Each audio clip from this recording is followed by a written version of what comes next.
स्वामी महाराज म्हणतात, बाळा, आजपासून तुझ्या घरात सुख शांती नांदणार आहे. आता पश्चाताप त्यांना होणार आहे ज्यांनी तुला त्रास दिले आहे, दुःख दिले आहे.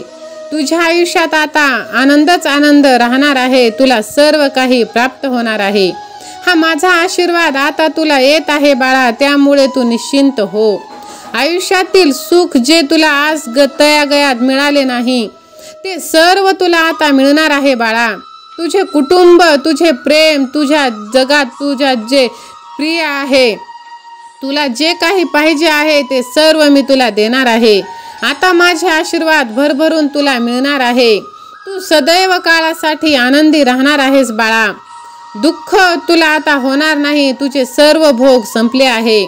तुझ्या आयुष्यात सदैव वेळ शांतता नांदणार आहे. तू माझे नामस्मरण कर आणि माझ्यावरती विश्वास ठेव.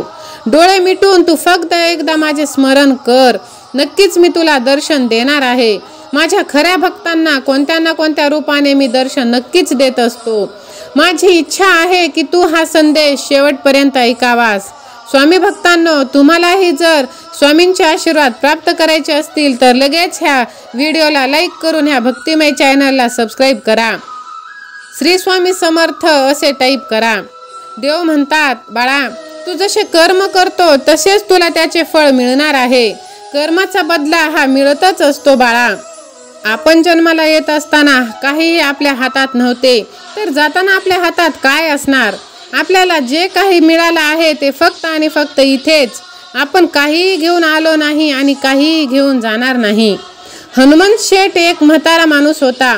तो म्हातारा झालेला होता, त्यामुळे त्याने आपल्या दोन्ही मुलांमध्ये आपल्या संपत्तीची वाटणी सुरू केली होती.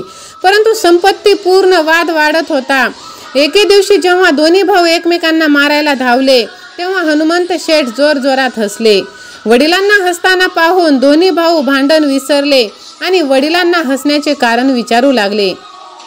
तेव्हा वडील म्हणाले, तुम्ही जमिनीच्या या छोट्याशा तुकड्यासाठी खूप भांडत आहात. ते सोडा आणि माझ्यासोबत चला. मी तुम्हाला एक अनमोल खजिना दाखवतो. वडील व त्यांचे दोन्ही मुले त्यांच्या सोबत गेले वडिलांसोबत.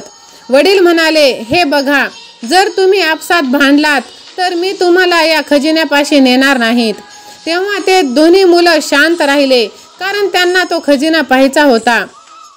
आता दोन्ही मुलांनी खजिन्याच्या संदर्भात एक करार केला की काहीही झाले तरी आपण भांडायचे नाही, प्रेमाने प्रवास करू. गावाला जाण्यासाठी बस मिळाली, पण बसमध्ये फक्त 2 जागा मिळाल्या होत्या. आता थोडा वेळ वडिलांसोबत मोठा भाऊ बसला आणि थोडा वेळ लहान भाऊ बसला. असे जवळजवळ 12 मैल ते पुढे गेले.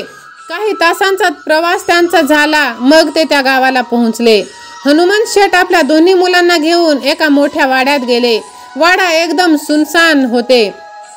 वाड्यात ठिकठिकाणी कबुतरांची घरटी बनवलेली होती. तेव्हा वडील तेथे बसून रडू लागले. मुलांनी विचारले की बाबा, काय झाले, तुम्ही का रडत आहात? तेव्हा रडत रडत म्हातारे हनुमंत शेठ म्हणजेच त्यांचे वडील म्हणाले, हे घर जरा तुम्ही नीट बघा. इथे घालवलेले बालपण आठवा. तुम्हाला आठवत असेल, या हवेलीसाठी मी माझ्या मोठ्या भावाशी खूप भांडलो होतो. हा वाडा मला मिळाला, पण तो भाऊ मी कायमचा गमावला, कारण तो दूरच्या देशात जाऊन स्थायिक झाला आहे. आणि नंतर काय झालं, एके दिवशी आम्हालाही हा वाडा सोडावा लागला. बरं, तुम्ही मला सांगा, आपण ज्या बसमधून आलो होतो त्या बसमध्ये आपल्याला जागा मिळाली का? आणि जरी मिळाली तरी ती जागा कायमची आपल्या सोबत राहिली का? हा प्रश्न त्यांनी आपल्या मुलांना विचारलं. त्या जागेवर आपल्याशिवाय कोणीही बसू शकणार नाही असं होईल का? दोन्ही मुलं एकदम म्हणाले, असे कसे होऊ शकते? बसचा प्रवास चालूच राहतो आणि त्या सीटवरचे प्रवासी बदलत राहतात. पूर्वी आपण बसलो होतो, आता दुसरं कोणी बसणार आणि कुणास ठाऊक उद्या तिसरं कोणी बसणार. त्या आसनाचा काय अर्थ? तो काही काळापुरताच आपलं होतं. वडील आधी हसले आणि मग म्हणाले. त्यांच्या डोळ्यात पाणी आलं. तेव्हा ते आपल्या मुलांना बोलतात, हे बघा, मी तुम्हाला हेच समजावून सांगण्याचा प्रयत्न करत आहे किती दिवसापासून. जो काळ तुमचा आहे, तुमच्या आधी ते दुसऱ्याच्या मालकीचं होतं. काही काळ तुमच्या मालकीचं असेल आणि नंतर तिसरा कोणी येईल. त्यामुळे तुम्ही वाद कशासाठी घालता? आयुष्यभराचा वाद कशाला? फक्त एक गोष्ट लक्षात ठेवा, या अल्प काळासाठी तुमच्या अनमोल नात्यांचा तुम्ही त्याग करू नका. तुम्हाला पैशाचा मोह असेल तर या वाड्याची अवस्था बघा.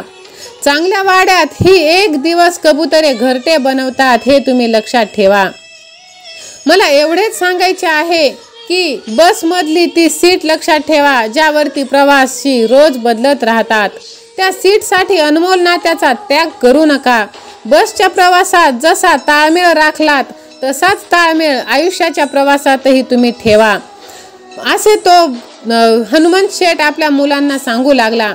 दोन्ही मुलांना वडिलांचा हेतू समजला आणि ते वडिलांच्या पाया पडून रडू लागले. आपल्याकडे जी संपत्ती आहे आणि जी समृद्धी आहे ती फक्त थोड्या वेळा काळासाठीच आहे. काही वेळा प्रवासी आणि मालक बदलतात. नाती ही खूप मौल्यवान असतात. किरकोळ ऐश्वर्य आणि संपत्तीसाठी युगायुगाचे मौल्यवान नाते गमावू नका, असे स्वामी महाराजांची शिकवण असते. जे मिळाले आहे त्यात तुम्ही आनंदी राहा. जे काही मिळेल ते पुरेसे आहे, कारण साधा 1 रुपयाही आपण आपल्यासोबत घेऊन जात नाही. जे काही आज आपलं आहे ते उद्या पुन्हा अजून कोणाचं असेल. उगाच गर्व तुम्ही करू नका. सगळं निर्मात्याच्या हाती आहे, फक्त आपण कठपुतल्या बाहुल्या आहोत. सर्व काही स्वामी महाराजांचं आहे.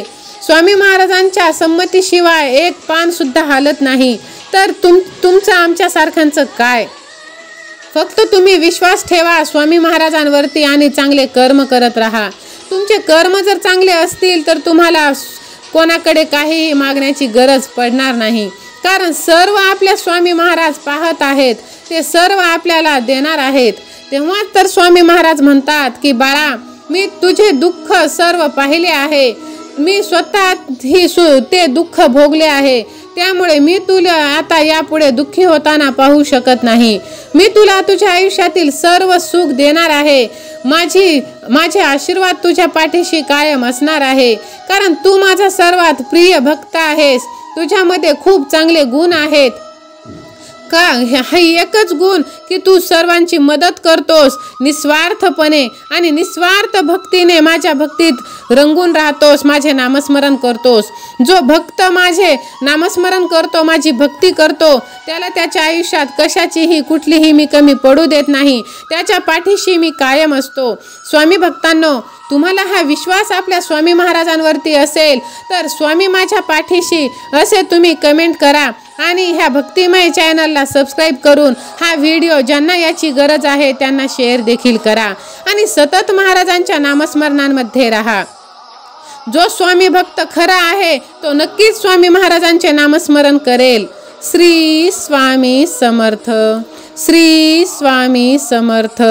श्री स्वामी समर्थ. जय जय स्वामी समर्थ.